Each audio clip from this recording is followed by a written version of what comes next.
ரிஷபராசி அன்பர்கள் அனைவருக்கும் வணக்கம். பொதுவா ரிஷபம் எப்பயுமே பெருசா நல்லா இருக்கும் அப்படின்னு சொல்றதுக்கு இல்ல. காரணம் என்ன அப்படின்னா, ரிஷபம் சுக்கிரனுடைய ஆதிக்கம் பெற்ற ஒரு ராசி. சந்திரன் உச்சமடையக்கூடிய ஒரு ராசி.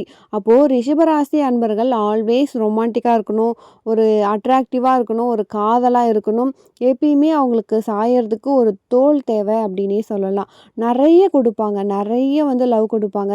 ஆனா, திரும்ப கொஞ்சம் கூட அவங்களுக்கு கிடைக்கவே கிடைக்காது அப்படின்னு தான் சொல்லணும். ஆனா, உலகத்திலே கிடைக்காத விஷயம் என்ன அப்படின்னா, உண்மையான ஒரு அன்பு, உண்மையான காதல், உண்மையான பாசம்.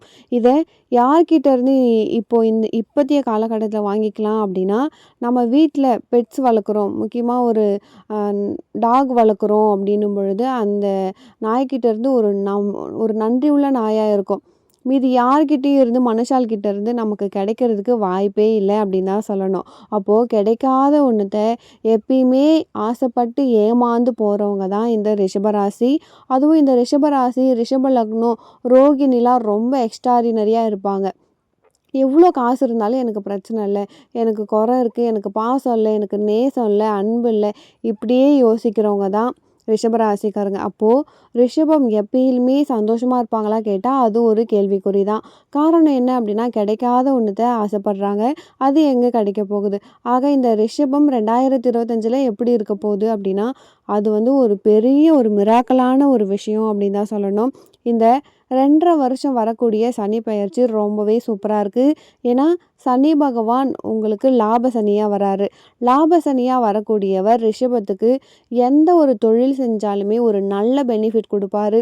உதாரணத்துக்கு ஒரு ரிஷப ராசிக்காரங்க ஒரு மருத்துவர்ன்னு வச்சுக்கலாங்க. ஒரு மருத்துவர்ன்னு வச்சுக்கலாம். இல்ல ஒரு ஒரு நல்ல ஒரு திறமை இருக்கு உங்களுக்கு அப்படின்னும் பொழுது, ஒரு அறிவு இருக்கு அப்படின்னும் பொழுது, ஒரு கிராமத்தில ஒரு குறைஞ்ச வசதி இருக்கக்கூடிய ஒரு ஏரியால நீங்க வைத்தியம் பண்ணிட்டுருக்கீங்க அப்படின்னா, இந்த காலகட்டத்தில அவங்க பாம்பே, பெங்களூர், சென்னை இந்த மாதிரி சிட்டியில ஒரு சோஷியல் மீடியால ரொம்ப சூப்பர் டூப்பரா ஆவாங்க அப்படின்னே நம்ம சொல்லலாம்.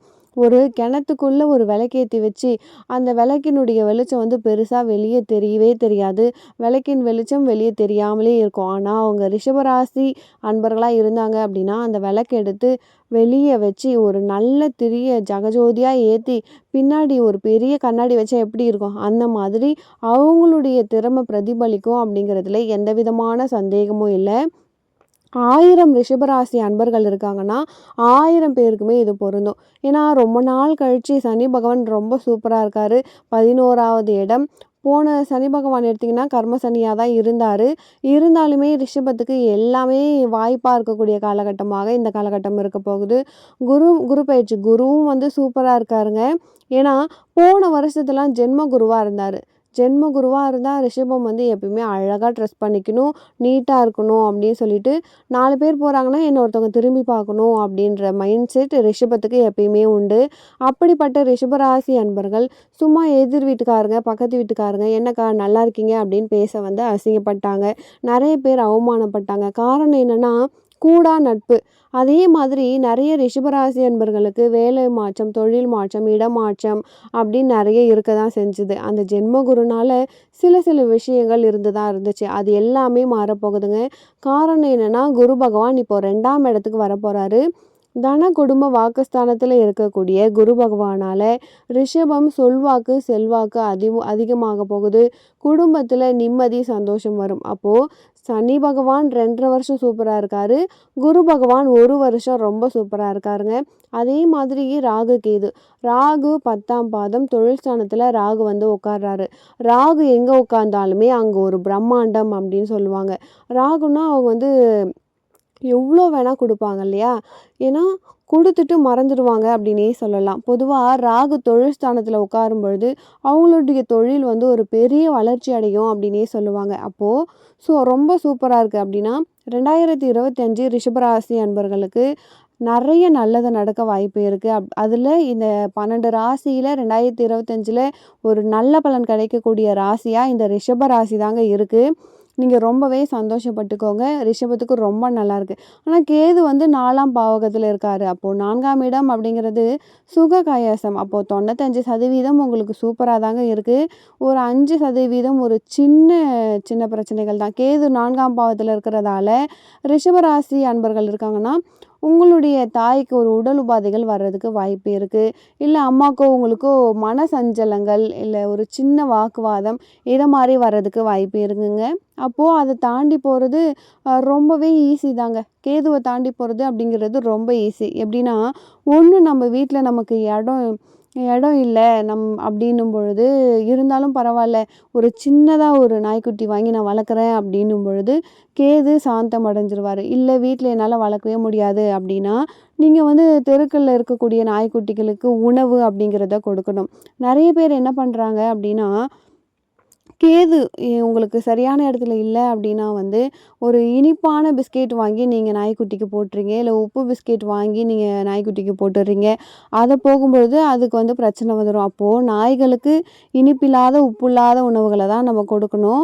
அப்போ டாக் பிஸ்கெட் வந்து வாங்கி போடுங்க. ரொம்ப காஸ்ட் இருக்காது இல்லையா? இனிப்பும் குறைவா இருக்கும். இத மாரி பண்ணும்பொழுது இது ஒரு பரிகாரமா கூட நீங்க எடுத்துக்கலாம். 2வது என்ன அப்டின்னா, ஓடுற தண்ணீல மஞ்ச கலர் பூக்கள நீங்க விடணும். இது ஒரு பரிகாரம். இதெல்லாம் ஒரு பரிகாரமா, இதெல்லாம் வேலை செய்யுமா? அப்படின்னு சொல்லிட்டு உங்களுக்கு டவுட் வரும். என்ன கூட நீங்க கமெண்ட்ஸ்ல திட்டுவீங்க. கண்டிப்பா நீங்க செஞ்சு பார்த்துட்டு அதுக்கப்புறம் நீங்களே வந்து கமெண்ட்ஸ்ல சொல்லுங்க. ஒரு நல்ல பலன் உங்களுக்கு கிடைக்குங்க. அந்த மஞ்ச கலர் பூவ நீங்க ஓடுற தண்ணீல விடும்பொழுது கேது சாந்தி அடைவாருங்க. நெறைய பேர் என்ன பண்ணுவாங்க, ஏரியில போயிட்டு விடுவாங்க, குட்டையில போய் விடுவாங்க. அத மாரி பண்ணக்கூடாது. ஓடும் நீரில் தான் நீங்க விடணும். இந்த ஓடும் தண்ணீருக்கே ஒரு நல்ல பெனிஃபிட் இருக்கு. இப்போ நல்லவங்களுக்கு ஒரு கெட்டது நம்ம செய்றோம் அப்படின்னா, உங்களுடைய ஃபோட்டோ வச்சு நெறைய பண்ணுவாங்க. ஓடும் தண்ணீல விட்டுட்டாங்க அப்படின்னா, அந்த கெட்டது எடுக்கிறது ரொம்ப கஷ்டங்க. அப்போ தசமகா வித்யாக்கள் வச்சு தான் அந்த கெட்டதையே எடுப்பாங்க. நல்லதையும் அதே மாதிரி செய்வாங்க. ஓடும் தண்ணிக்கு, நீருக்கு அவ்ளோ ஒரு ஆதிக்கம் இருக்கு அப்படின்னே நம்ம சொல்லலாம். ரிஷப ராசிக்காரங்கள பொறுத்தவரைக்கும், கேது தான் கொஞ்சம் சிக்கலா இருக்காரு. ரிஷபராசி அன்பர்கள பொறுத்தவரைக்கும் ஆலய பரிகாரத்துல காளஹஸ்தியில இருக்கக்கூடிய காலத்திநாதர் வாயுலிங்கம் இருக்கார் பார்த்தீங்களா? அவர போயிட்டு நீங்க பார்த்துட்டு வர்றது ஒரு உன்னதமான பரிகாரமா இருக்கும். அவர பார்த்துட்டு ஞான பிரசன்னாமக தாயார் அங்க இருப்பாங்க. அந்த தாயாருக்கு ஒரு விஷயம் இருக்கு. இவ்ளோ தூரத்துல இருந்தாலும் நமக்கு எதிர்ல ஒரு திண்ண மாதிரி இருக்கும்.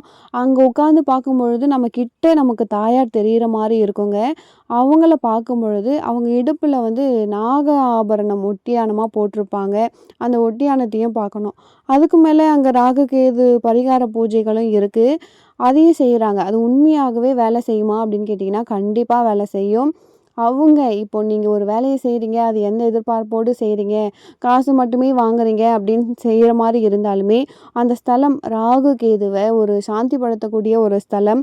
ஆக காலத்திநாதர வழிபாடு பண்றது அப்படிங்கிறது அற்புதமான பலன்கள கொடுக்கும். வாழ்வியல் மாற்றம்னா ஒண்ணும் கிடையாது. வாயில்லாத ஜீவன்களுக்கு உணவளிப்பது மூலமா அது மாறும். அதுக்கு மேல கேதுக்கு இன்னொரு உத்தமமான ஒரு பரிகாரம் இருக்குங்க.